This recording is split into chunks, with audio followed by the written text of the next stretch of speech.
Giro de guión en el caso Cuéntame. Margarita García Valdecasas, la exjefa de la Oficina Nacional de Investigación del Fraude de la Agencia Tributaria, más conocida como NIF, ha pasado de investigadora a investigada. Recordemos que Hacienda acusaba a Imanol Arias y a Ana Duato de haber supuestamente defraudado casi 3 millones de euros. El matrimonio televisivo lleva desde entonces pendiente de juicio y podrían enfrentarse hasta 28 años de cárcel. A ello se une la pena de Telediario. Ya su imagen pública ha quedado defenestrada desde 2016. Sus letrados interpusieron una querella contra García Valdecasas a la que acusan de eliminar 5.266 documentos que exculparían a los actores. Tanto la Fiscalía como la Abogacía del Estado defendieron entonces que fuese la propia ONIF la que investigara a su exjefa. Sin embargo, los abogados de los actores reclamaron que debía hacerlo un organismo independiente. Ahora la Audiencia Provincial de Madrid concluye que la Oficina Nacional de Investigación del Fraude no reúne las condiciones de idoneidad para la realización de la diligencia de investigación acordada por el instructor.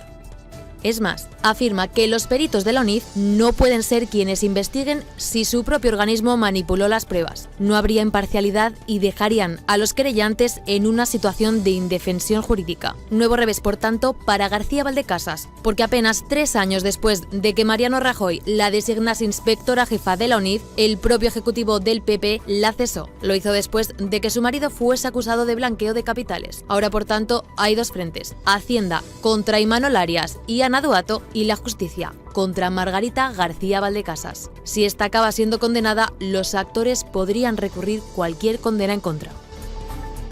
Claro, es que son dos frentes, Sofía, abiertos, muy claros. Uno contra esa responsable hasta hace muy poco de la agencia antifraude, de la agencia tributaria, y el otro contra estos dos actores.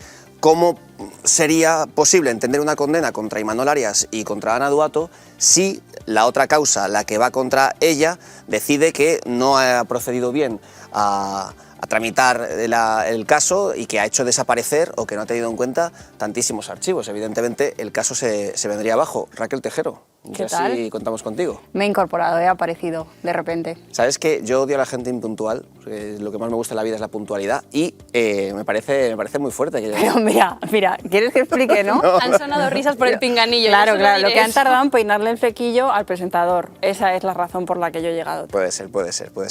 En fin, decimos, es curioso porque Hacienda es un gigante que se tiene siempre, que siempre está con el punto de mira hacia los ciudadanos, en muchos casos, por supuesto, con razón, pero quizás, y sobre todo a raíz de los últimos años, de la época Rajoy, se fijó con especial atención en los famosos, en futbolistas, en actores, y luego vemos que la instrucción de los casos no ha sido del todo higiénica. Claro, yo creo que aquí se pone de manifiesto una cosa. Estamos hablando todavía presunto, ¿no?, sobre la actuación de la señora García Valdecasas, pero se pone de manifiesto una vez más el poco control o doble control que tienen los altos funcionarios del Estado para tomar decisiones arbitrarias, ¿no? En estados de derecho dignos de tal nombre esto no podría suceder. O sea, en cualquier organismo de cualquier Estado ningún funcionario puede eliminar 5.200 archivos sin que nadie se dé cuenta hasta que pasen una serie de años. Con lo cual, de nuevo, más allá del escándalo de este caso, hay que llevar a la reflexión, digamos, positiva, de pensar que no solamente hay que poner a funcionarios competentes al frente de nuestras instituciones, sino que también mecanismos de control lo suficientemente eficaces para que eviten esto. Pero, Javier, no centremos solamente el tiro, que también, evidentemente, sí, en este caso, la principal acusada o sobre quien habríamos sospechas es Margarita García Valdecasas. También sobre las instituciones judiciales. Recordemos que tanto la Fiscalía como la Abogacía del Estado defendían que fuese la ONIF, la Oficina Nacional de Investigación del Fraude, quien decidiera si se habían eliminado archivos o no. Es decir, ella es la exjefa de ese departamento y lo que dice la Abogacía del Estado y la Fiscalía es: están denunciando los abogados de Ana Duato y de Imanol Arias que han desaparecido archivos. Vamos a que lleve esa investigación ONIF, que es justo sí, el departamento que hasta hace muy poco dirigía la señorita García Valdecasas. Sí, pero los jueces y la Abogacía del Estado lo que hacen es tener una confianza superlativa en organismos del Estado. Bien, pero verdaderamente quien presuntamente ha cometido un ilícito es la ONIF, no son los jueces, ¿no? Claro, pero y ahí está la clave, que la Audiencia Provincial de Madrid ha dicho no, tiene que hacerlo una institución independiente que de momento no ha designado quién, pero cuando lo haga será quien investigue la actuación de la señorita García Valdecasas y en tal caso, si eso va hacia adelante, quedarían exculpados Ana Duato e Imanol Arias. Es que no es por hablar solamente de ellos dos, es que recordemos el caso de Xabi Alonso, que ha sido perseguido con saña por Hacienda, no pactó con la agencia tributaria, llevó el caso a todas las instancias y ha ido ganando juicio tras juicio y aún así siguen contra él, porque Hacienda no perdona una, incluso cuando parece que no tiene razón.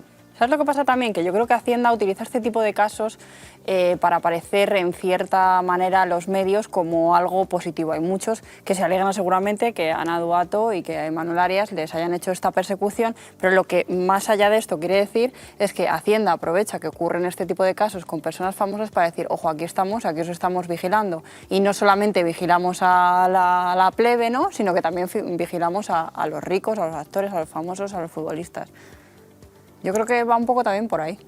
Un poco de, sí, casos de chivos expiatorios. De todas maneras, yo creo que también esto refleja un poco el funcionamiento normal de las instituciones. A mí me parece todo lo contrario. Me parece que los mecanismos de control sí que funcionan. Cuando Xabi Alonso se pone de manifiesto que efectivamente no defraudó a Hacienda, pues hay unos protocolos. Oye, esto no es así. Vamos a juicio, vamos ganando y se van sumando todas las etapas. Lo que es realmente complicado es que se haga una labor fiscalizadora y controladora de Hacienda sin esa presión que se presupone, que estoy de acuerdo con lo que dice Raquel, que utilizan algunos personajes públicos relevantes para ejemplificar que vamos a por todos, independientemente de los ceros que tengan en su cuenta bancaria, pero sí que creo que es un correcto funcionamiento de las instituciones y luego también poner el foco en que al final sí que se tiene que tener en cuenta que la justicia, si tanto se defiende la justicia española, se tiene que entender que es independiente y que hay que confiar en ellos y que la mala gestión o el mal hacer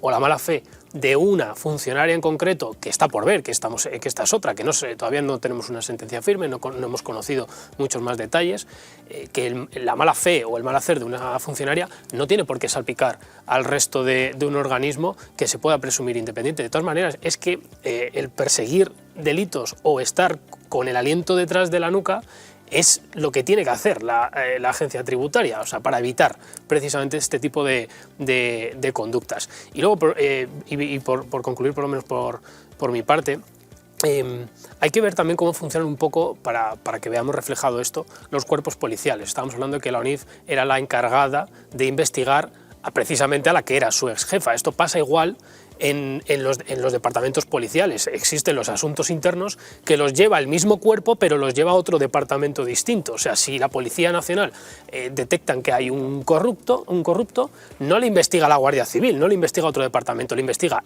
el mismo cuerpo, pero otro departamento distinto y que se presupone cierta independencia. Entre otras cosas, porque nadie va a conocer mejor el funcionamiento de un departamento, una sección en concreto, más que los propios funcionarios de ese mismo departamento.